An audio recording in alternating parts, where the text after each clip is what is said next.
Today I wanted to share with you the creative process that I took when coming up with this design for this blue and teal mandala.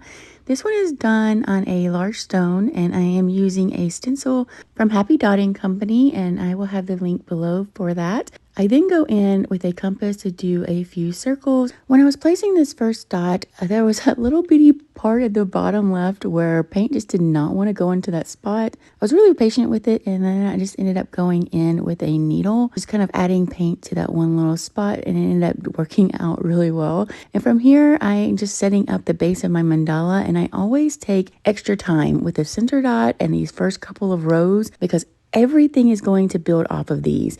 So if my spacing is off here, or if something is just not as symmetrical as I would like, by the time you get to the end of the stone, it's going to be even more dramatic than what you're seeing at the beginning. So I always just take that extra time to make sure I get this part as close to perfect as I can. This will make building out the rest of the mandala a lot easier, and I wanted to go ahead and do another row of dots going around, but I saw that spacing that I had, it made it for a really good spot for adding a little swipe. So I just take a needle and drag the paint into the space between the previous dots. And I did every other one because at first I was like, well, maybe I'll just start building out the mandala like this. But I decided I really wanted a more detailed piece. So I did end up going in and just adding this little swipe dot between all of those spaces just to kind of build everything out a little bit more.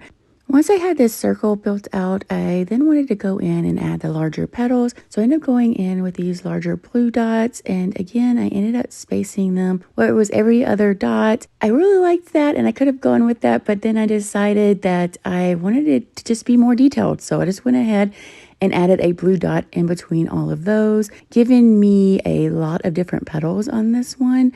I knew since I wanted to do a lot of details, I wanted to do really tiny dots. So I chose like my smallest dotting tool to do some very tiny walking the dots going around. I ended up doing like 2 layers of these white dots. I then wanted to build out this next petal. So in order to do that, I placed those little teal dots to kind of push the petal out a little bit more to give me more room to like work around them. And then I placed the larger dots. And at that point I decided, you know what, I'm just going to make these like little spikes instead of petals. So I just kind of kept building this section out until I had like these nice little spikes. And then the fun part comes where I decided that I was going to do swipes on this one and just slowly just drag my tool around the sides of all of these, creating like these really fun swipes, which I really enjoy doing, and it really does make the process a lot faster too, which is also kind of nice. It's more of a instant gratification thing, and I was really loving the way that this was turning out. So I decided that I did want to bring in more walking the dots since I had done it in that first section.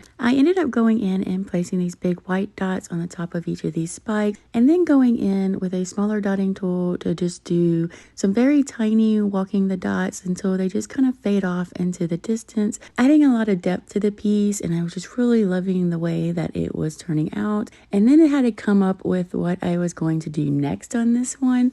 I love the way this looked, but I knew I probably needed a little bit more white in order to really separate these spikes from the rest of the mandala. So I decided that what I would do was I would go in and just do some big white swipes. And in order to do this, I am just loading the tool up with a lot of paint and then just placing a dot, and then I'll just slowly drag that dot around, creating like these swipes, which created this really fun space in between the 2 petals. And once I saw that space I created, I already knew immediately what I was going to do next. That space that it left was just perfect for me to go in to add in more blue with a big dot right in that little space. And then I took a needle and just kind of slowly dragged that paint in to fill in that space that I had created. So creating like a really thick swipe, teardrop shaped dots.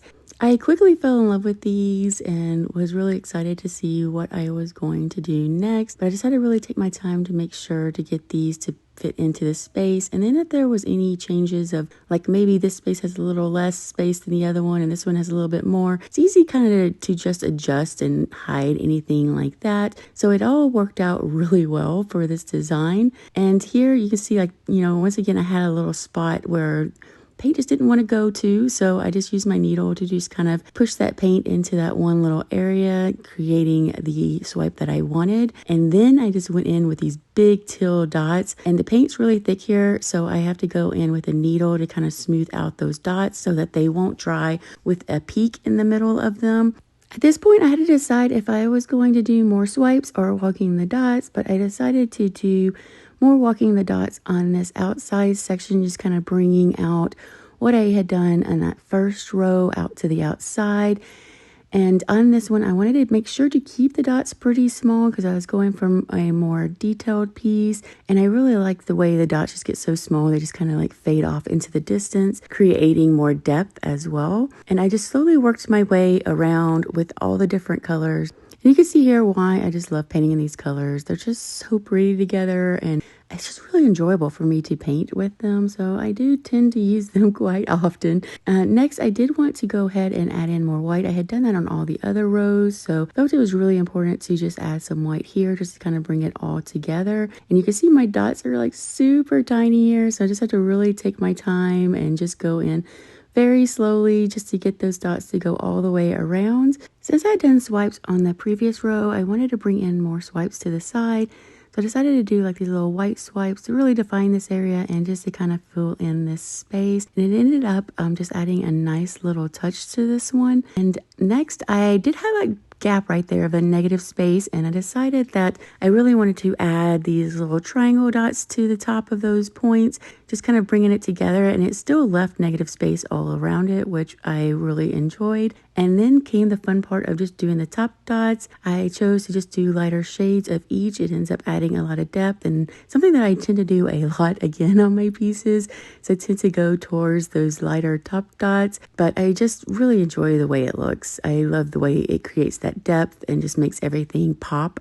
So as I work my way around, I know that I am going to also go in and end up doing a layer of top dots on top of this one, but I do have to wait for them to fully dry before I can go in and do that. And with those, I just ended up doing just a lighter shade of all the colors. I hope you've enjoyed watching me paint this stone and found the information helpful.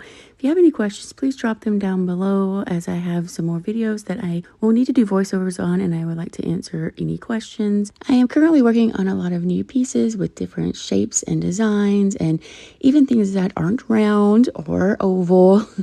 So it's going to be a lot of fun pieces coming up soon. I am looking to add one longer video a week to my channel, so anything you would like to see or questions, anything at all, any suggestions, just let me know. And here is the finished piece, and I hope you enjoyed watching. Thanks, everyone.